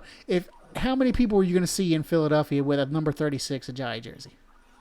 Not many. Unless I and get if you one, do, and it's just me. And if you do, you probably won't even notice. Because you just see 36 and you just be like, yeah, it's a Westbrook jersey. You won't even notice that it's a But Ajayi then jersey. the Super Bowl icon. Okay. Now you're talking. Yeah. Now you're talking. All right, that's what we need to go. We need to just go rolling around with a number 36 Super Bowl patch, Jay Ajayi jersey, and see how many people notice. That should be next time we have an outdoor QBFS event. We should do this, and there should be a prize for people who notice. It's like, why do they put a warranty on the box though? Well, they sold you as a guaranteed piece of shit. I'm going to take a shit in a box and put guaranteed on it. I will. It's got the extra time. There's money missing out of your dresser and your daughter's knocked up. I've seen it 100 times. It's like, for your own sake, for your daughter's sake, you might want to think about buying a good quality product from me. It's for your daughter's sake. It's actually coming on in 13 minutes on Paramount. The former CBS seen it 100 times. access or whatever. Oh my goodness! Oh, so classic. It came from the Super Bowl patch. That's where it just popped in my head from. The Super Bowl patch. Oh my god, that's too fucking funny. So does anybody have any stories about any Philadelphia athletes that you've ever met? That was the other thing that I wanted to do. Dan, you don't remember that story you told me? No, bring it to my attention again. You told me, I swear to God, I don't think it, Mike, you had the Halloween story where the dudes were picking up they jumped me for my candy. Yeah, it's my candy. What were they picking up and throwing? Like the newspaper? Yeah, things? There was like three of us walking up Germantown Avenue, and then there was just a whole squad of people in Halloween costumes and masks coming down towards us. And they got to the intersection of the one street, and they picked up all three of the newspaper where you put a quarter in, you can get a newspaper out. And they were chucking them into the middle of Germantown Avenue. And at that moment, I knew I was like, we're fucked. And then I had a backpack on that I had some candy in it, and I didn't have anything in it. I think whatever candy I got, I ate. And that's how you don't get your candy stolen. Yeah, it was like candy, NIGGA. I was like, whoa. And we had partaken in an illegal substance before that, so I was just like, what? Say what? Thrown up against the car, ripped my bag off and tried to empty it, and there was nothing in it. And I was like, I told you we ate it. And then they just left us alone. I was like, all right, cool. Oh my god. But Dan, I swear that you told me years ago that it was probably you, maybe your brother, Paul, Matt, your crew. Yeah. And you were somewhere and you're walking down around the L. I don't know if it was Halloween or another time, but you saw somebody fighting up there and grab somebody and throw them off or something. Then they saw you guys and they were like, get him! And they chased after you. Sounds familiar, but I know that's one of my most favorite stories that you ever told. Get him! him! Where do we go? I don't know. Trying and to you think. went I'm sorry, and man. hid somewhere. No, that's cool. While you're thinking, Mike, let's hear your story real fast of your favorite Philadelphia sports athlete that you've ever had a personal interaction with. So I was probably 12. I don't know, 12, 13 maybe even a little younger. I don't know. But I went to the Randall Cunningham show. Do any of you guys remember that show? Yeah. TV? Saturday morning. Brian, I remember now. Sorry. Yeah. Okay. Let's circle back. You're next. Sorry, Dan. Mike. Sorry, Biggie. Like No, we were up sorry. on. We were up. It's not actually. It was not actually the L. It like up the street was like you had your warehouses and it like you got the trains that go into they're the regional rails that go into Center City. So it's like our street rolled up to not far. It was like a block up, and you had the overpass of like the trains that go to Center City. So now I do remember what you're talking about. So like I guess it was a ton of them, and maybe they were fighting or something like that. And you're right. So me and the guys were walking up because there was like like the Coca-Cola factory up there and stuff like that. Yeah, I forget where we would go. We would go up there for like stores and stuff like that. In the hood. And I think it was around. They're in the hood, by the way. Yes, in the hood. But it was a good hood. This is the good hood at the time. Like it was, you could walk good. instead of that night. I was able to walk my whole childhood until this night. I think they were. That was the night it turned. I think it was gang and maybe gang against gang or something. And I do remember the dude screaming, and he threw him off. They threw them like over or something like that. That overpass. Now the sides were like, they're like, if you do it not in the middle, because the middle had the barriers that were really high. So I think it was tough at the time. So they did the sides. They didn't probably land on the tracks, but they threw them over. But we were so close to my house that we were able to run back. I believe we were able to get back to our house at the time. So I know that little overpass you're talking But about. they saw you and they were like, saw you and get over. So it's like right in between. It's like right in between the Coke factory and your house. Yeah, that's right up G Street, right? Yep, that bridge right there. Right on Right G off Street. Luzerne? oh man, No, Luzerne's the next block up, right? I think it's Erie, right? Isn't it Erie? It's the way Erie, I would make a left on Luzerne, and then I'd make a right at Luzerne would come into it would come into G. and then Luzerne would come in the that's G. where Coca-Cola would be, right? Yeah. Yeah. If you're coming down from there, From Whitaker. I used to come down Whitaker and then Luzerne. Yeah, and then Luzerne would go in the J, and you would make a right. The Coca-Cola factory would be on your right, and then once you pass that, maybe a block up would be that overpass. That little overpass, yeah. I know what you're talking about. After you pass right next to the field. After you pass that former all day breakfast buffet, that was amazing. Oh my goodness, we used to. Is it? I think it's a child daycare now, or it might be something different now. No, but that buffet was the shit. I remember the one night I stayed at your house, and you and Jeremy, we walked around the corner and got the big slice from. I think the place was called Big Slice.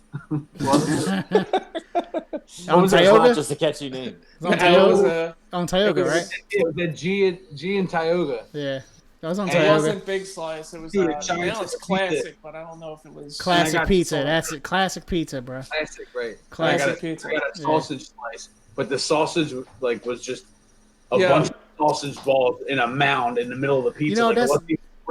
That's back when the economy was good, man. The hood had those big ass.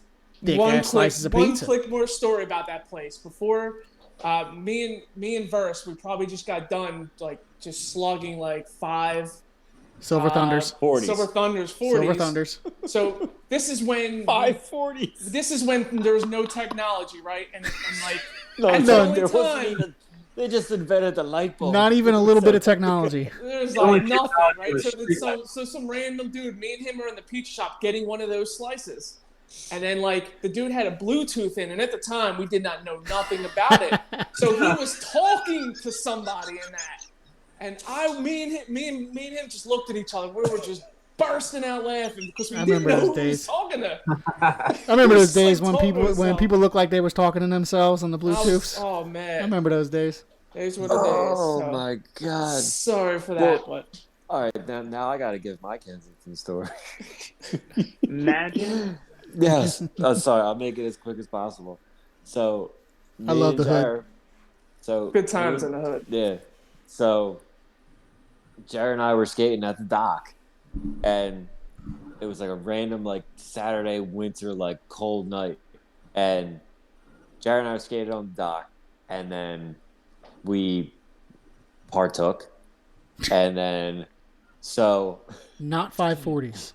yeah, not 540s. We partook in stuff, and so Jared's like, "Oh, can you go?" And you know that liquor store right there, Dan, like right by the big dock. Yep. So he's like, "Can you go in here and get me a bottle of Hypnotic?"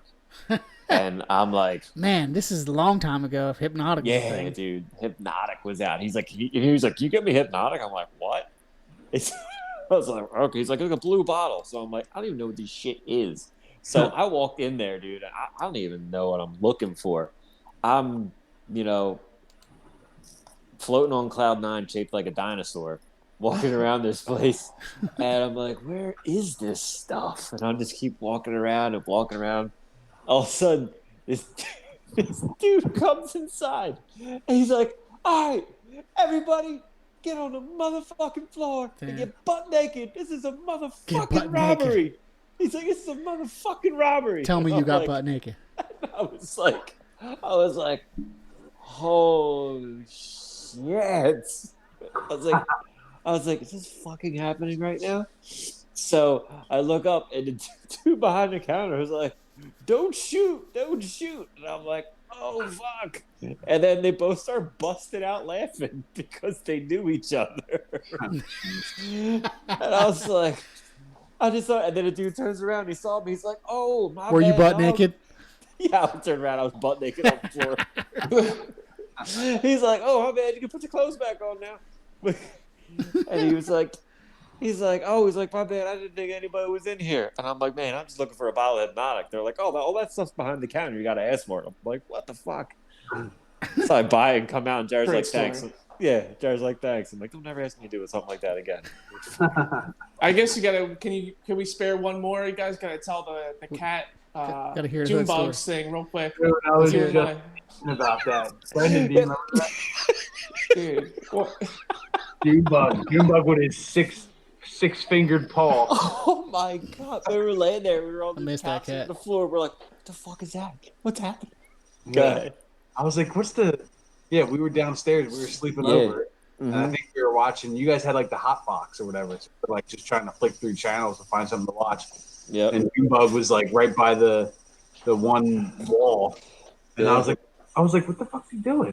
What the hell is he? He's like, he's hitting something or playing with something.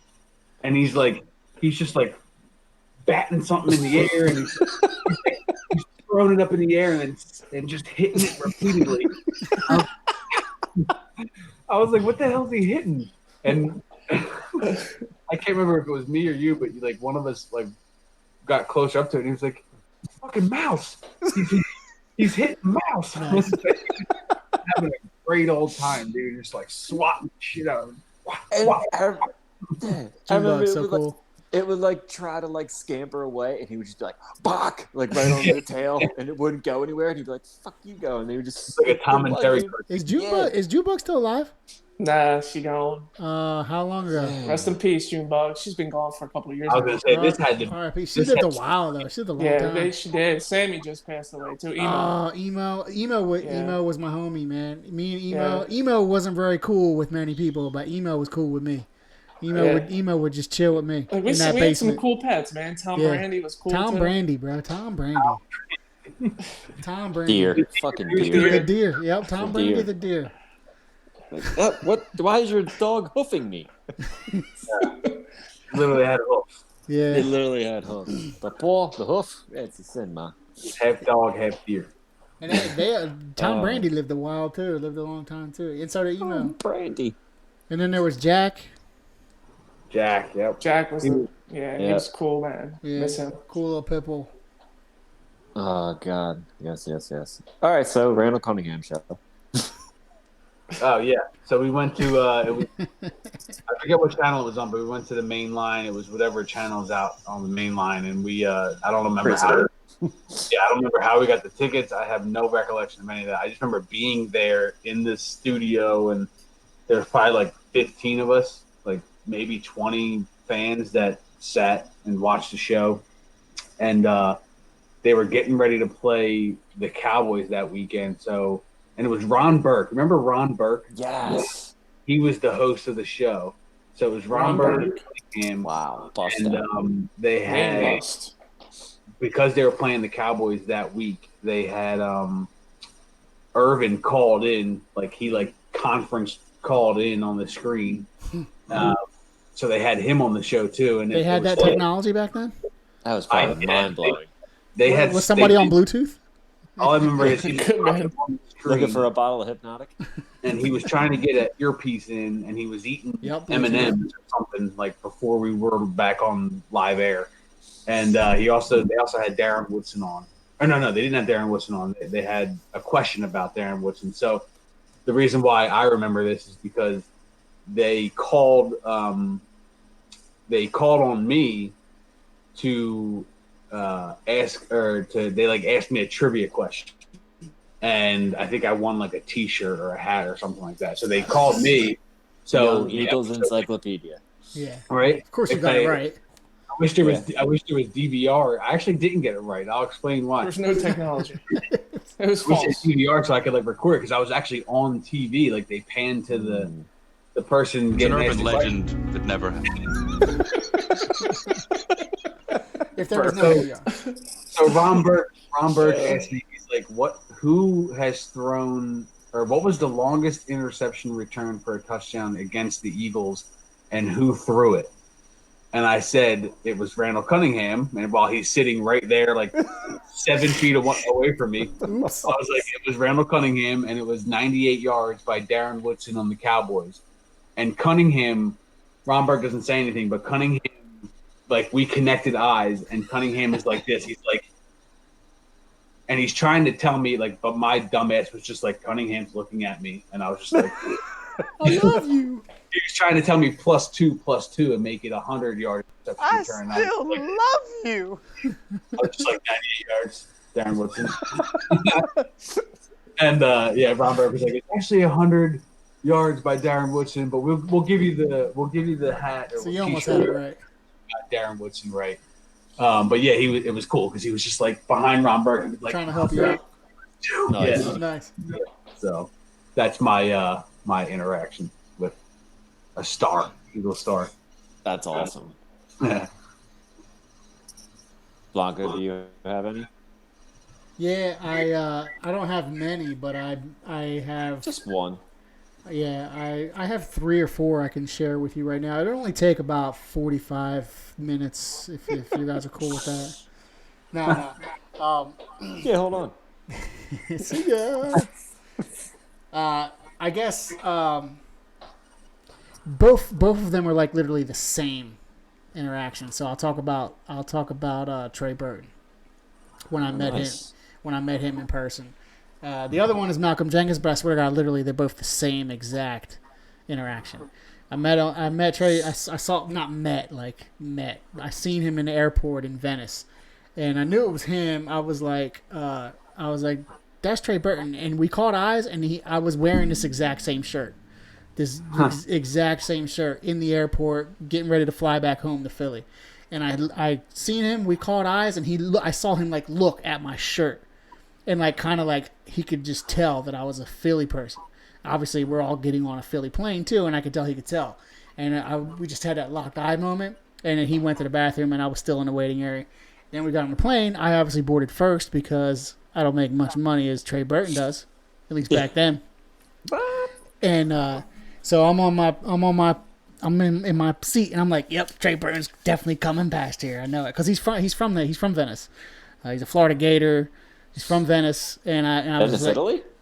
Venice, Florida, Italy. It's a smaller city in Italy, but so then I seen him, locked eyes again. I was like, "What's up, man?" And I think he had just got his contract extension with the Eagles too. I think, and but it was also a day that the Florida Gators had just lost that day too. I was like, "Hey, sorry about your Gators, man." He's like, "I was like, hey, what's up, Trey?" I was like, "Sorry about the Gators, man." He's like, "Oh, we'll get them next time."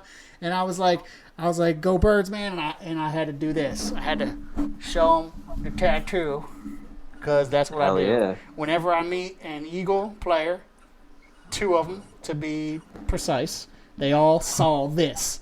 And I can only hope that they went around like, yo, y'all seen that crazy ass motherfucking Eagles fan with the motherfucking tattoo of the eagle wing on it, all that motherfucker crazy, yeah. And then they went on about their day. So that's my story of they went about their day. Yeah, that's my story. And if I ever meet another Eagles player, they will see the wings. Nice. So, I've met quite a few, but I think that my most memorable one was I was probably about 11 years old, 11 or 12, and Reggie White was doing his. I was like 34, by the way, just to give you a perspective on age. It wasn't 12 or 11. I was like 34. I was probably about 11, 12 years old, and I don't know if you guys remember, Reggie White put out I think it was an autobiography / biography about himself and all this stuff, and he did an autograph signing at the Kmart in Warminster around from my house. So I went to Kmart. Kmart is a bust out. Yeah, Kmart bust out, dude. So I went to Kmart and I stood in line for, God, I don't even know how long it was, but I had my full-on Zubaz Eagles pants, like I had the Eagles old school painter's hat, like all like the old school shit on. And I had all this stuff with me that I wanted him to sign. And since it was a book signing, he wouldn't sign anything unless it was the book. And you had to buy the book. And the book was like $50 or something. So that's a lot of money for that time. Yeah, I was like, what the fuck? So I was so pissed. So I waited in line for hours. I finally get up there and I was like, I don't have a book, Reggie. And he was like, it's all right, man. You a Christian? Yeah. I remember. He was like, it's all right, man. Come here. Dude. And I'll never forget, like, even though I was little, he shook my hand. And I'm not even lying. It's a feeling that I could literally feel it on my arm right now. I never felt a human being's hand grab another human being's hand to shake it, and their fingertips would touch my bicep, like past my elbow. And I was just so in awe by it. I was like, holy shit. And I was like, and he was just like, it's like, hello, man, you have a good day. You know how he talked? And I was like, okay, Reggie. Praise Lord. And I was so bummed that I didn't get, but I met him, dude. He was humongous. Like I said, like his hands, I've never seen anything. Like he was literally King Kong. Like he was that fucking big, and like shaking my hand, and I was just like in awe, dude. I was like, as pissed off as I got up there, I was like, I don't have a book, Reggie. He was like, and I don't know why, like it was like the technology back then. I didn't obviously have a fucking camera phone, so I couldn't take a selfie with it. You didn't have Bluetooth? No, I didn't have Bluetooth or Hypnotic or Silver Thunder. Or Silver Thunder or yeah. So, but he was cool enough to like shake my hand and like talk to me for like a few seconds because I stood in line for that long, and so that was like a really, really fucking cool experience. That's pretty dope. What was even cooler about that's amazing. It's Reggie White, dude. I was like, oh my god.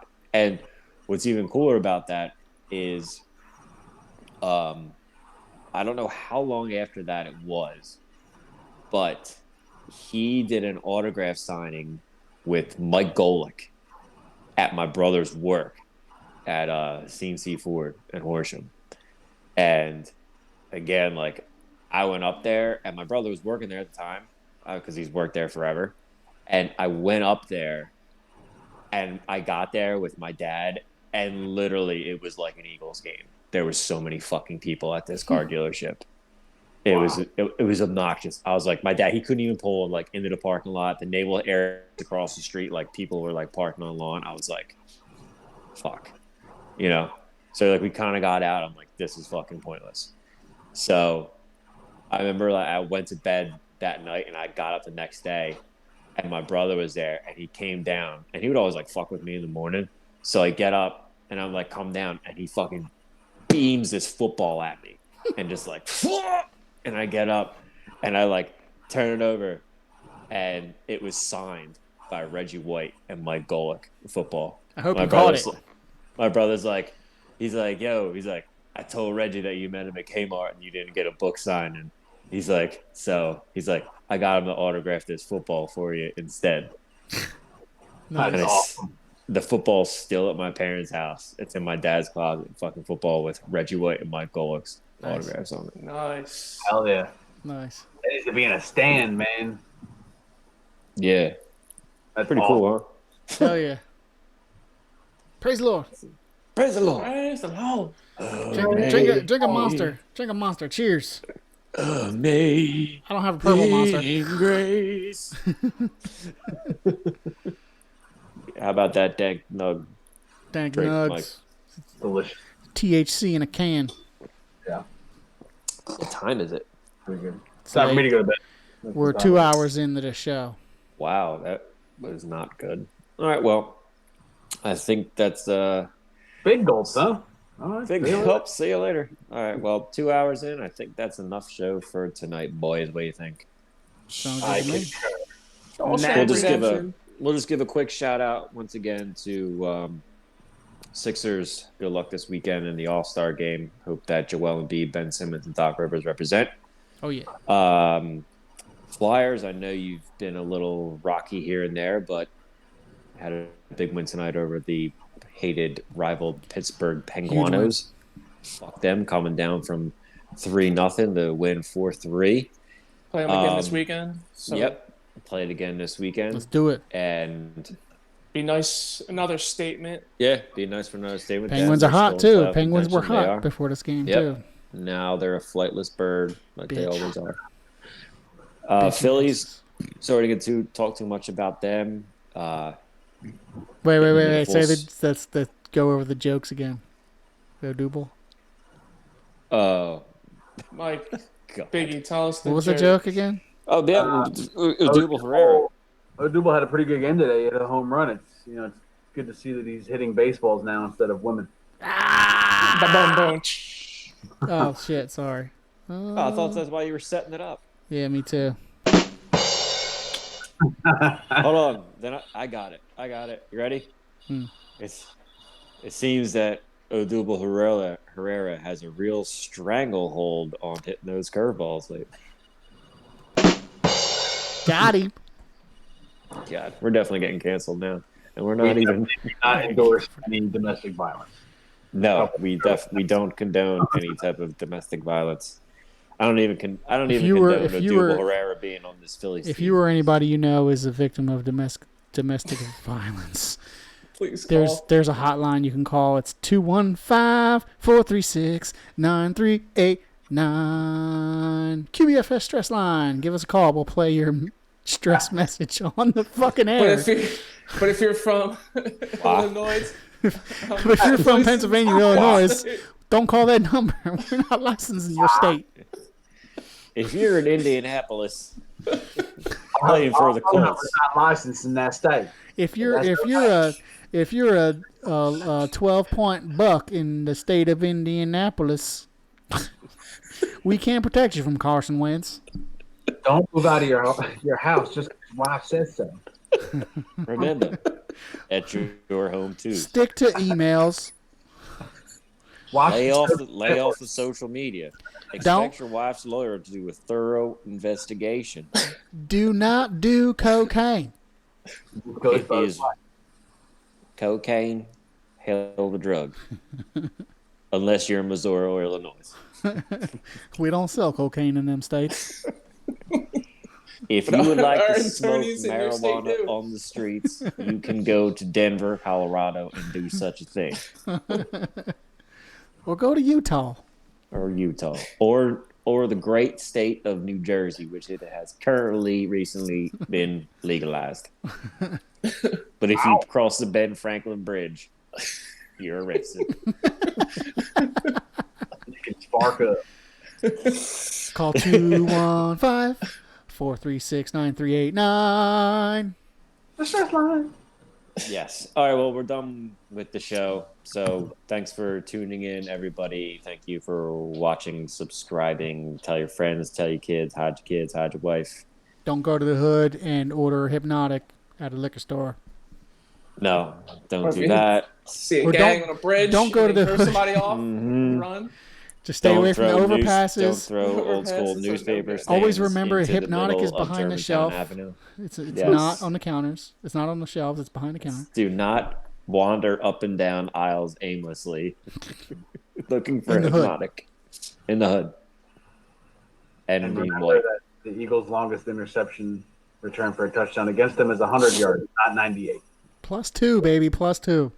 You were so close. You're almost unlocked. Yeah. From that moment, Biggie vowed he would never get an Eagles trivia wrong again.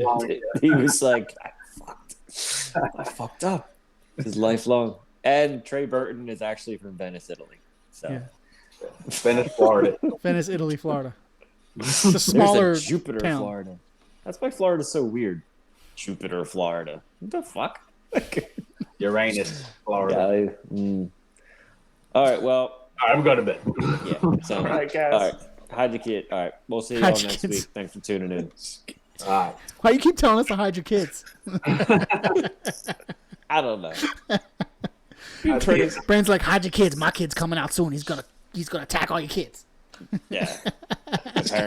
Apparently, I've already been told that our kid's walking out of the hospital. He's going to be a born champion. He's gonna FaceTime with you because you're not gonna be there. You're gonna be at the Sixers finals game. Hey, Dad, I'm here. Who's winning the game? I don't know. All right. Yeah. So the One love. Oh yeah. We're out of here. Yeah, right? we're out, I guess. Tingle in their balls. Oh yeah. Okay. All right. See y'all later. Bye. Thanks for every beats. Like, subscribe to Facebook. QBFactory.show. I'm still sideways. Are we live? We are no longer live.